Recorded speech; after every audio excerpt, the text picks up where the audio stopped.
پیش خدمت ہے سنبھل یوپی انڈیا کے مشہور و معروف عالم دین حضرت مولانا عبد المومن صاحب کا بیان۔ اب تمام کام مکمل ہو چکا ہے، اب آپ حضرات سکون کے ساتھ اور اطمینان کے ساتھ تشریف رکھیں۔ ہم سب کے بزرگ اور ہمارے علاقے کے ہی نہیں بلکہ مغربی اتر پردیش کے مشہور و معروف مقرر حضرت مولانا عبد المومن صاحب ندوی خلیفہ و مجاز پیر طریقت، حضرت مولانا پیر ذوالفقار صاحب نقشبندی دامت برکاتہم، میں حضرت سے بڑے ہی ادب و احترام کے ساتھ دعوت سخن دیتا ہوں کہ حضرت منصب خطابت پر تشریف لائیں اور اپنے مواعظ حسنہ سے ہم سب کو مستفیض فرمائیں، اور انشاءاللہ حضرت کی دعا پر اس پروگرام کا اختتام ہوگا۔ حضرت سے درخواست ہے کہ تشریف لائیں اور اپنے بیان سے ہم سب کو مستفیض فرمائیں۔ حضرت مولانا عبد المومن صاحب ندوی، ناظم مدرسہ مدینہ العلوم انجمن معارف الاسلام سنبھل۔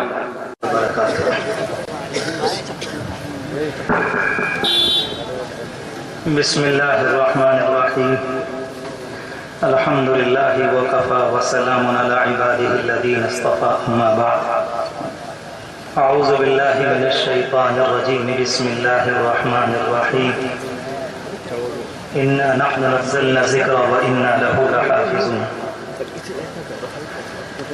صدق اللہ العظیم۔ وقد قال النبي صلى الله عليه وآله وسلم إنها ستكون فتن، قلت ما المخرج منها يا رسول الله؟ قال كتاب الله فيكم، أو كما قال عليه الصلاة والسلام۔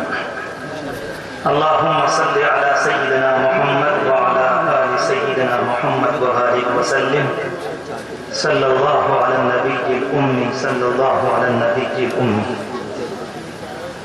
بہت ہی محبت اور احترام کے مستحق میرے بزرگوں، قابل قدر دینی اور ایمانی بھائیوں، دور بیٹھی ہوئی میری مائیں اور بہنیں، ٹھیک ہے ٹھیک۔ بہت ہی مختصر سے وقت میں اس پروگرام سے متعلق جن عزیزوں نے اور جن کے سرپرستوں نے جو ان کی سرپرستی کی، ان کے لیے دعا کرتے ہوئے اللہ آپ کی حفاظت فرمائے، اللہ آپ کی سرپرستی کو قبول فرمائے، اور اللہ کرے کہ قرآن مجید کا یہ پروگرام ہماری آپ کی نسلوں میں قرآنی جاگ پیدا کر دے۔ مختصر سے وقت میں ایک بات عرض کرنی ہے جو مجھے اپنے آپ سے بھی کہنا ہے، ادب اور احترام سے آپ سے بھی۔ اللہ تبارک و تعالی نے اس موقع پر ہمیں اور آپ کو قرآن مجید کے ایک پروگرام میں جمع فرمایا۔ بچوں کا قرآن مجید پڑھنا، ان کا سننا، آپ کی جانب سے پروگرام کا مرتب کیا جانا بہت ہی اچھا معلوم ہوا۔ آپ نے ہمت افزائی فرمائی، آپ نے ان کا ساتھ دیا، یہ چھوٹے چھوٹے بچے میدان میں آئے۔ سچی بات یہ ہے کہ اگر ان کی کمر پر آپ کا ہاتھ نہ ہوتا، اللہ کا فضل شامل حال نہ ہوتا، تو شاید اس طرح سے اتنا شاندار پروگرام یہ بچے اپنی جانب سے مرتب نہ کر پاتے۔ اللہ تبارک و تعالی نے کلام پاک کے متعلق خود قرآن مجید میں اور حضور پاک علیہ السلام نے بہت سے موقعوں پر بہت ہی اہم باتیں ارشاد فرمائیں، اور ہمارے پیغمبر کی ایسی کون سی باتیں جو اہم نہ ہو۔ مجھ سے پہلے علم سے متعلق، قرآن مجید سے متعلق حضرت مفتی صاحب زیدہ مجدہ زیدہ لطفہ پوری بات آپ سے کہہ چکے۔ 10-15 منٹ کے اندر ایک بات عرض کرنا۔ اللہ تبارک و تعالی نے مجھے اور آپ کو جسمانی اور روحانی نظام سے مرکب فرمایا اور بنایا۔ جو جوان یہاں پر بیٹھے ہوئے ہیں، میری درخواست ہے وہ میری بات پر توجہ دیں کہ اللہ رب العزت نے مجھے اور آپ کو جسمانی اور روحانی نظام سے مرکب کیا ہے، تیار کیا ہے، بنایا ہے۔ ایک میرا اور آپ کا جسمانی نظام ہے، دوسرا اسی کے ساتھ اسی کے اندر روحانی انتظام ہے۔ ہمارے جسم کا معاملہ یہ ہے کہ رب العالمین نے اس کو مٹی سے بنایا ہے، یہ آسمانوں کی بلندی سے نہیں آیا۔ اسی لیے جب ہم اپنے مردوں کو دفن کرتے ہیں تو اس موقع پر کہتے ہیں منہا خلقناکم، ہم نے اسی سے پیدا کیا، اسی میں واپس کر رہے ہیں، اور اللہ تبارک و تعالیٰ فرماتا ہے کہ ہم اسی سے پھر نکال لیں گے۔ تو ہمارا پورا وجود جو جسمانی جو ہمیں اور آپ کو نظر آتا ہے، یہ ہاتھ پاؤں، یہ سارے کے سارے رب العالمین نے اس مٹی سے بنائے۔ ہمارے جسم کے تقاضے بالکل الگ ہیں، وہ سارے کے سارے تقاضے دنیا کی اس مٹی سے اور مٹی کی پیداوار سے پورے ہوتے ہیں، اس کے علاوہ کچھ۔ یہ روح زمین سے نہیں آئی، کسی مٹی سے یا کسی تالاب کے پانی سے یا دنیا کی کسی چیز سے رب العالمین نے اس روح کو نہیں بنایا۔ روح کہاں سے آئی؟ قرآن مجید کا بیان ہے، رب العالمین کی جانب سے آئی۔ ایک موقع پر ارشاد فرمایا فَإِذَا سَوَّيْتُهُ، آدم علیہ السلام کا جب پتلا تیار کیا جا رہا تھا تو رب العالمین فرماتا ہے اس زمانے کی سب سے افضل، سب سے برتر، سب سے بہتر مخلوق سے، تمام فرشتوں سے، کہ جب ہم تیار کر کے تمہارے سامنے لے آئیں وَنَفَخْتُ فِيهِ مِن رُوحِي، رب العالمین فرماتا ہے کہ میں نے اپنی روح اس کے اندر ڈالی ہے، اپنی روح کا کچھ حصہ ڈالا۔ کہنے کو میں نے آپ کے سامنے ترجمہ کر دیا قرآن مجید کی آیت کا، آپ نے بھی سن لیا، ایک مرتبہ بات کو پھر دوہراتا ہوں۔ رب العالمین فرماتا کہ میں نے اس کے اندر اپنی روح کا کچھ ڈالا۔ رب العالمین کی ذات بے عیب ہے، اس کی ذات میں کوئی کمی نہیں۔ رب العالمین کی ذات انسانوں کو کھلاتی ہے، وہ انسانوں سے کھاتی نہیں۔ رب العالمین پاک اور بے نیاز ہے، اس کی ذات میں کوئی دھبا نہیں، بے عیب ہے۔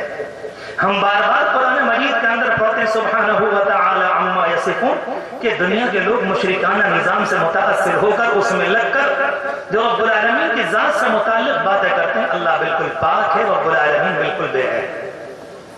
آپ خود سوچیں کہ روح کا حصہ رب العالمین کی ذات سے انسان کو ملا، پتہ چلا کہ اس روح کے اندر بھی رب العالمین نے یہ خاصیت رکھی کہ وہ روح بالکل درست اور صاف ہے۔ رب العالمین کی ذات سے آنے والی چیز درست ہوگی، اس کے اندر کوئی کمی نہیں ہے، اس کے اندر کوئی زبردستی کا غضب نہیں، وہ کسی کو مارتا نہیں ہے بے بنیاد کے، وہ کسی کو تباہ نہیں کرتا، اس کو مارنے میں خوشی نہیں ہوتی کہ ہم نے لاکھوں انسان کو مار دیا، ہم نے انسانوں سے بدلہ لے لیا، کبھی نہیں۔ میں کہا کرتا ہوں اپنے ساتھیوں سے، خاص طور سے دنیا کے اندر ایک ماں دیر سے منتی ہے اپنے بچے سے، جو ماں غصے میں ہو اور اپنے بیٹوں سے اینٹ جائے اور ناراض ہو کر بیٹھ جائے، وہ دیر میں منتی ہے۔ خدا کی قسم اللہ اپنے بندوں سے جلدی راضی ہو جاتا ہے۔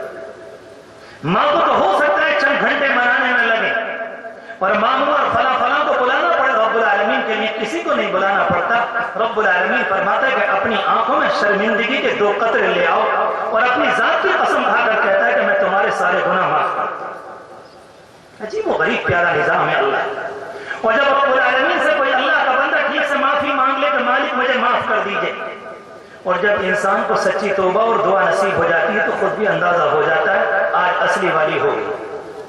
ہر اللہ کے بندے کا مزاج خوب سمجھتا ہے کہ آج دعا ہوئی۔ ایک دعا تو وہ ہوتی ہے جس کو دعا کا پڑھنا کہا جاتا ہے، اور ایک دعا وہ ہوتی ہے جس کو بھیک کے طور پر للت کے ساتھ مانگنا کہا جاتا ہے۔ کسی موقع پر کہ فقیر آپ کے دروازے پر آ جائے اور آ کر کہے کہ بابو جی کچھ دے دیجیے، آپ اس کے چپل کو دیکھتے ہیں کہ اس میں بھی ٹانکے لگے ہوئے ہیں، اس کے پیبند لگے ہوئے ہیں، اس کے کپڑے پرانے، اس کے سر پر بھی کچھ نہیں ہے، اس کے ہونٹوں میں پپڑیاں ہیں، اس کے گال کالے ہو چکے ہیں سوکھنے کے نتیجے میں۔ جس موقع پر وہ آپ سے سوال کرتا ہے تو آپ کہتے ہیں کہ اس کا منہ بھی سوال کر رہا ہے، اس کے پاؤں بھی سوال کر رہے ہیں، اس کی پھٹی لنگی بھی سوال کر رہی ہے، سر سے لے کر پاؤں تک پورا فقیر اس انسان کی مدد کرنی چاہیے۔ جب کوئی اللہ کا بندہ اپنے آپ کو ایسا بھکاری محتاج بنا کر اللہ کے سامنے پیش کر دے تو اللہ کہتا ہے واقعی میرے بندے نے مانگ لیا۔ ہم لوگوں کا مسئلہ یہ ہے کہ ہم دعا پڑھتے ہیں مانگتے کم ہیں۔ کسی موقع پر کہتے ہیں ربنا آتنا فی الدنیا حسنہ، منہ ادھر کو ہوتا ہے، اس کو مانگنے کا اسٹائل نہیں کہا جاتا۔ اگر کوئی اللہ کا بندہ آپ کے سامنے فقیری کے لیے ہاتھ پھیلائے اور دوسری جانب کو دیکھے، آپ کی بھی آنکھیں سرخ ہو جائیں گی اور آپ کہیں گے تمہیں مانگنے کا طریقہ بھی نہیں، ایسے مانگا جاتا ہے۔ تو میں نے عرض کیا کہ اللہ تبارک و تعالیٰ کا معاملہ یہ ہے کہ بندوں سے بہت جلدی راضی ہو جاتا ہے۔ رب العالمین نے جو نظام روحانی بنایا اس کی ذات سے، خود قرآن مجید کا بیان ہے کہ میں نے اپنے حصے میں کی، اپنی ذات اپنی روح کا کچھ